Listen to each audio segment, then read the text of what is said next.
Samantala, mahigit sa 120,000 na customers ng Maynila ang apektado ngayon ng water interruption dahil sa realignment at pagpapalit ng mga lumang tubo. Agad na bang nag-deploy ng mobile tankers ang water concessionaire? Kung hanggang kailan walang tubig, alamin natin sa ulat ni Vel Custodio.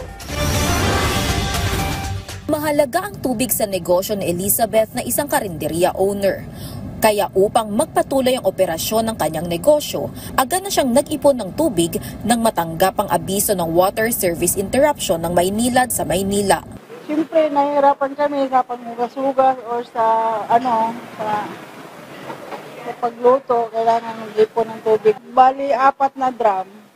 Nag-ipon kami kagabi bago matulog. Okay lang naman kasi napaganda namin. Halos 30 residente naman ang nakatira sa minamanage na apartment ni Marlon. Kaya agad na niyang inabisuhan ang mga residente na nakatira sa apartment kahapon upang mapaghandaan ng water service interruption. Inihanda na rin niya ang tangke ng tubig para sa request ng barangay na rasyon ng tubig sa Maynilad. Actually, medyo mahirap din kasi tulad kagabi ko pa nire-report sa mga bawat unit sa kanila yung walang tubig. Kagabi pa sila nag-iipon. Yung iba walang naipon. Yun, kami medyo meron kaming naipon. Pero yung karamihan, punti lang naipon. Yung realignment po na ito ay bahagi ng coordination works po namin with PNR, particularly sa construction po ng bagong Paco train station po, no? Kaya kailangan po namin ilihis yung aming existing pipeline para po makapagpatuloy sila ng maayos na paggawa ng kanilang rail infrastructure works.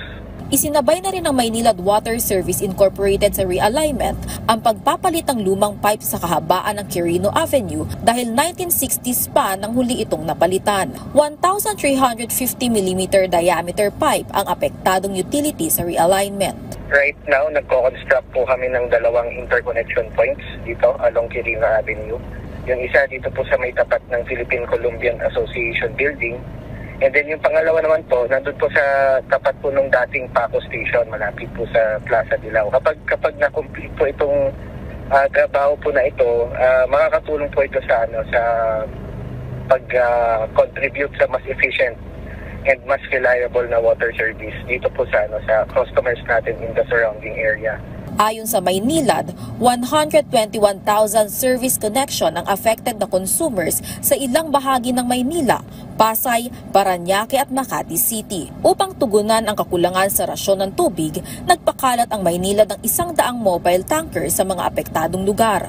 Mayroong mga stationary water tanks na maaaring pagkunan ng malinis sa supply ng tubig sa Maynila, Parañaque at Pasay City. May mga field personnel din ang Maynilad upang tiyakin na on time maibabalik ang rasyon ng tubig bukas ng alas 6 ng umaga. Maaari ring mag-request ng refill ng water supply sa Maynilad. Kontakin lamang ang hotline 1626. Vel Custodio para sa Pambansang TV sa Bagong Pilipinas.